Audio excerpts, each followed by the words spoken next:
قصة آمنت بالرحمن للكاتب محمد مجدي عيد، وهي القصة الفائزة بجائزة المبدعون العرب في مسابقة وكيف لا أحب.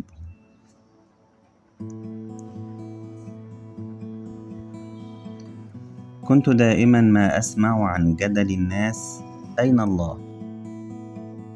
أهو في السماء أم في كل مكان؟ أبذاته أم بصفاته؟ وقد علمت أنه في قلب كل محب رحمن رحيم.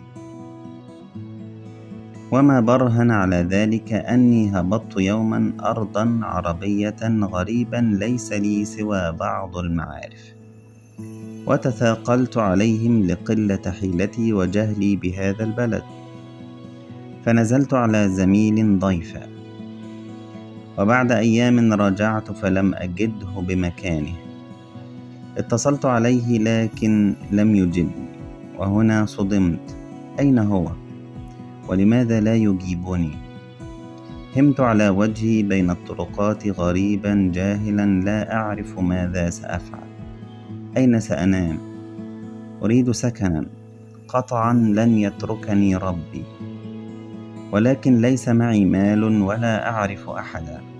تقطعت بي السبل وظننت الظنون، وبعد تعب تيقنت أنه لا ملجأ من الله إلا إليه، ففررت إليه مسرعا متوسلا برسوله إلا أنقذني وأسكنني وآواني. تجردت من كل شيء سوى الذل والتضرع ممزوجا بالحب والدلال. كيف لي أن أطلب منه وأنا عاص؟ كيف يجيب؟ سبحان من يجيب المضطر إذا دعاه. اتصلت بزميل وجاءت البشرى: اليوم ستحصل على سكن. لكن كيف؟ ليس معي مال. أبشر، فهو دين عليك تقضيه حينما تستطيع. وأين سأسكن؟ بمكان قريب من عملك، وسأجلب لك المتاع. وما هي إلا دقائق حتى تم الأمر. سبحان الرحمن، كيف جرى ذلك؟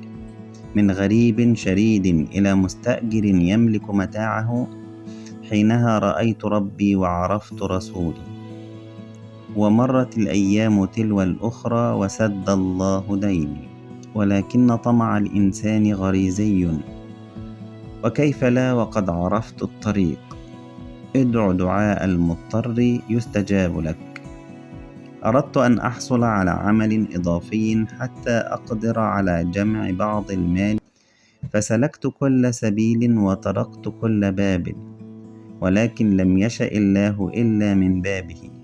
فتذكرت ما مر بي، فبعد انقضاء كل حيلتي توجهت متضرعا ذليلا باكيا وأنا أسمع: فكم لله من لطف خفي، وكم يسر أتى من بعد عسر، ففرج كربة القلب الشجي. فكأني أنا من أناجي، بل هو أنا. كان هذا في الليل، أتذكر حيث كنت وحيدا، لا أستغفر الله، بل لم يكن معي سوى الرحمن. نمت باكيا خاشعا، والله الذي لا إله غيره في الصباح أتى الفرج، ورزقني الله من حيث لا أحتسب، وفتحت علي الدنيا وصب الخير صبا. لكن الدنيا دار بلاء، فأتت جائحة كورونا وأصابني ما أصاب القوم. ولكن تعلمت الدرس: رزقي لي لا لغيري، وما غرت به المقادير سأراه، ويكفيني أني صرت مؤمنا. كنت أسمع قوله تعالى: يا أيها الذين آمنوا آمنوا بالله ورسوله، فأتساءل: كيف لمؤمن أن يؤمن؟ والأعجب قوله تعالى: وما يؤمن أكثرهم بالله إلا وهم مشركون. نعم، أشركنا الأسباب والدنيا والفيزياء والمادية والوسط، لكن والله متم نوره. وتمر أيام عجاف بلغ فيها صبري ما بلغ ولا جديد، بل الأمر يزداد سوءا يوما بعد يوم. موت أحباب وأقارب وأنا بعيد عنهم محجور في غرفتي، وحيد حتى نداء الصلاة يقتلني، كأني بقبر لكن أشبه الأحياء، لا أنيس ولا جليس. وجاء العيد وتشبثت بتلابيب الرجولة كي لا يروا دمعي، وإذا بها تنهمر تترى من قول أحدهم فقد تحدث مع أهلي يوم العيد. ولكن لا ضير، فبرغم سوء عملي وقبح معاصي إلا أنني على يقين بالرحمن، فقد آمنت بالله وأسأل الله الاستقامة. وهكذا الحياة عسر ويسر، فقد قال الشاعر: 8 تجري على الناس كلهم، ولا بد للإنسان يلقى 8: سرور وحزن واجتماع وفرقة، وعسر ويسر ثم سقم وعافية.